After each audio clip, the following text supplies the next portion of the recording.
What's up guys, welcome back to my channel. If you are new here, my name is Liz and I am here to help you supercharge your life with fitness, nutrition, workouts, recipes, and lifestyle motivation. And today I'm gonna be filling you in on a quick little life update. We are almost to 100K subscribers, so make sure you hit the subscribe button. Today I wanted to pop in here because it's been a hot minute since I have hopped on and made a personal video. As you've noticed, I have been absent on this channel. Not really absent. I've been behind the scenes, behind the camera, putting together all new workouts for you guys from different instructors, all the people that I have known and who are really good at what they do over the last several years. And so I wanted to pop on here and give you guys a quick update about some things going on and also address the situation that has been going on regarding a particular influencer named Brittany Dawn. So let's get into it. So I want to touch on a couple things here today. Number one being the scandal that's been happening for a girl named Brittany Dawn. Now this is something that happened a couple weeks back. There has been a huge controversy and I want to make a couple points for any of you guys out there who know of this influencer, who have bought her programs, and for anyone who's still upset, and also to speak on behalf of her what it's like to be an influencer and be, you know, making content for other people and making programs.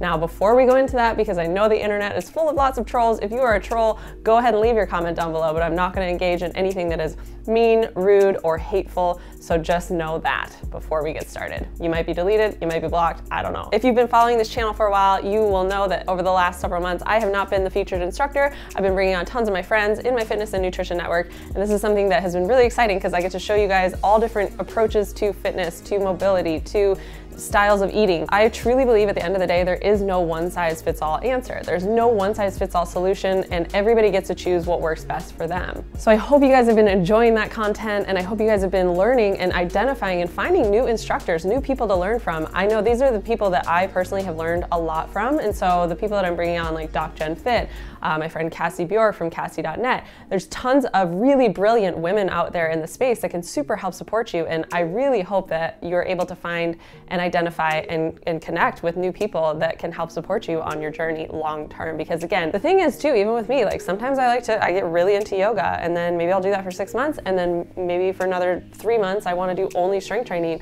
and then maybe I want to switch it up and do more cardio and run and do more HIIT workouts and stuff like that. And the truth is that's really good for your body to constantly be switching it up and be changing your routine. This is something you can program into your workouts, like what we do in the bootcamp program. It's called a periodized progression.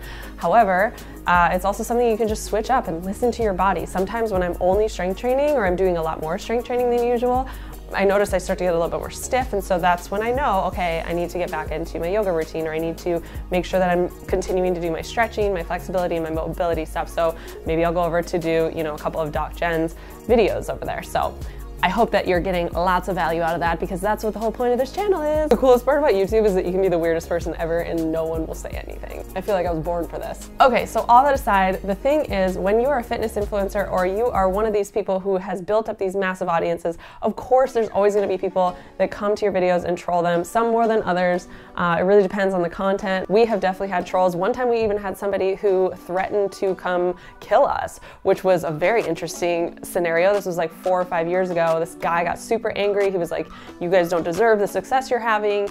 You know, did your daddy pay for everything? Oh, go ahead and spread your legs. That's why you've gotten popular, blah, blah, blah. And it's like, dude, okay, first of all, you need some support. Like, honestly, whenever anyone is trolling, this is for everyone out there on the internet, whenever anyone is trolling or being hateful like that, it says way more about them and the pain that they're in than it ever will say about you. So please remember that. I know there's a lot of younger people that are watching this channel, and social media is not going away.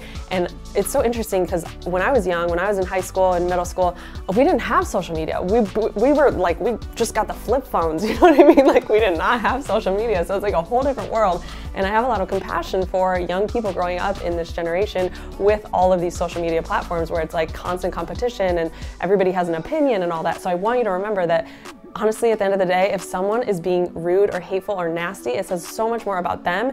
And the best thing that you can possibly do is don't engage and or send them love. Like, just send them love. Even when we would get unhappy customers or people, it would be very rare, but every once in a while, you know, out of every 100 customers, there might be one person that was like, this wasn't what I wanted. You know, I thought it was going to be XYZ. And we always just refunded it. And it was like, okay, well, can you know, your opinion is important to us. Please let us know. What were you hoping to gain out of this? And we always use that information information to then go adjust our programs, or to then make sure that we were adjusting our marketing to be speaking to the right type of person, so that that person who didn't really enjoy the program wasn't the one that was actually buying it at the end of the day. We stopped marketing to those kind of people. Here's what's been happening with Brittany Dawn. From my understanding, of course, I don't know this girl and I have never purchased her programs. I'm not really a part of her community. I do follow her on Instagram and I used to really like her posts. I thought they were really cute and really empowering for other women, and I still do in a sense, but what I've noticed over the last couple of weeks, basically like this whole scandal went down where she was selling fitness programs, I think. I mean, again, I don't know because I didn't buy any of her programs, but she was selling these fitness programs and then not actually delivering them, which to me is really, really, really, really, really, really bad. Like, you can't just take people's money and not actually deliver on what you said you were going to deliver on. That is technically, that's fraud, that's a federal crime. So I'm really curious why the government, state, local, and federal government hasn't gotten involved in this to this point, because this is like consumer fraud. So I wanted to just kind of say that. And also on that note, because it's a two-way street. Anytime there's a purchase decision that's made, the consumer is responsible for being educated about what is it that they're actually paying for, and are they researching, like, does this person have credentials? You know, what are the reviews like? I'll go on Amazon.com and we'll read the reviews first and make sure it has a 5-star rating, or at least close to that as possible. But why aren't we doing that for other fitness influencers, for nutrition people? Like, why aren't we doing that for every single thing? And for people that are solid and are professionals in what they're doing, they're gonna have tons of testimonials and reviews and people that you can talk to make sure this is a good purchasing decision for you. Don't get caught into the trap of just buying something because somebody has a great body that you wanna emulate, and so you're like, oh, okay, cool, well, I just wanna know what that person does because I wanna recreate that for my own life. Be very careful with that. It's almost like going to a dentist because they have really nice teeth. But would you go to a dentist that didn't go to dental school? Like, of course not, of course not. That'd be psycho. You'd be like, meh, meh. Crazy, right? So make sure that you're doing your research before you make those purchasing decisions, and that you're buying things and buying programs, especially when it comes to fitness, from people who are actually have certifications from an accredited source like NSCA or NASM, certifying bodies that actually have, you know, a solid research-based background and foundation. All that aside, I'm not condoning or endorsing what she did at all. Brittany, if you are ever watching this, I think what you did was really shady, and the way that you have cleaned it up or tried to manage the outcry from all of your followers after it has been a pretty immature. Like, I'm not gonna lie, it's from what I've seen from the videos you've posted, it's been pretty immature, and my invitation to you is to honor the people that have gotten you to where you are, to give back the money from people that you didn't actually deliver what you promised you would deliver. Do the right thing. And I think on some level it seems like she may be moving that direction. We'll see, time will tell. But in general, it's not how we would have handled it at all, by any means. We would have not gone into a victim story about it, because at the end of the day, you're a grown adult, you know what you're doing, and you have a responsibility to the people in your community to actually deliver and be a smart business owner. So that said, I do also have massive compassion for her, because she's getting so much hate and anger directed towards her, which on the one hand, while it's understandable, on the other hand, it's unacceptable. Because at the end of the day, beating someone up or really attacking them, she's getting attacked from left, right, and center.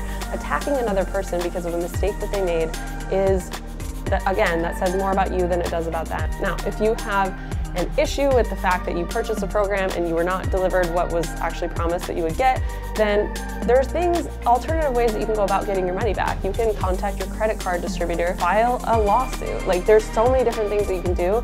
I just don't think that picking someone apart and going after them and really going after, like, going for the throat, for the kill shot, is the way to do it. Because at the end of the day, everybody's human, everybody is gonna mess up sometimes. And honestly, to me, this just seems like she just didn't know what she was doing at all whatsoever as a business owner. And this has been, probably will be, the biggest lesson that that girl ever learns in her life. And so no matter what happens, how do we access compassion, love, and understanding for the other parties involved, while also maintaining our own boundaries boundaries while also standing up for ourselves and while also making educated consumer decisions that are right and that are most aligned with us. So just wanted to pipe in here, share my thoughts on the whole thing because, you know, it's a crazy world out there, y'all. This made national news. I have a feeling this is the beginning of what will be the social media influencer regulatory division of the government, and Uncle Sam will be knocking on all of our doors very soon. So buckle up, y'all, because that's coming. Like I said, as of the date of filming this video, we are almost to 100K subscribers, so hit that subscribe button, hit the thumbs up comment if you agree. If you don't agree, hit the thumbs down comment, or don't hit any of the buttons at all and just see yourself out the door. Leave a comment down below if you saw that scandal and you have an opinion. This is our platform. We like to keep it clean, we like to keep it fun, we like to keep it motivating and supportive for everyone on the planet. So thank you so much for watching today. My name's Liz. I'll see you guys next week.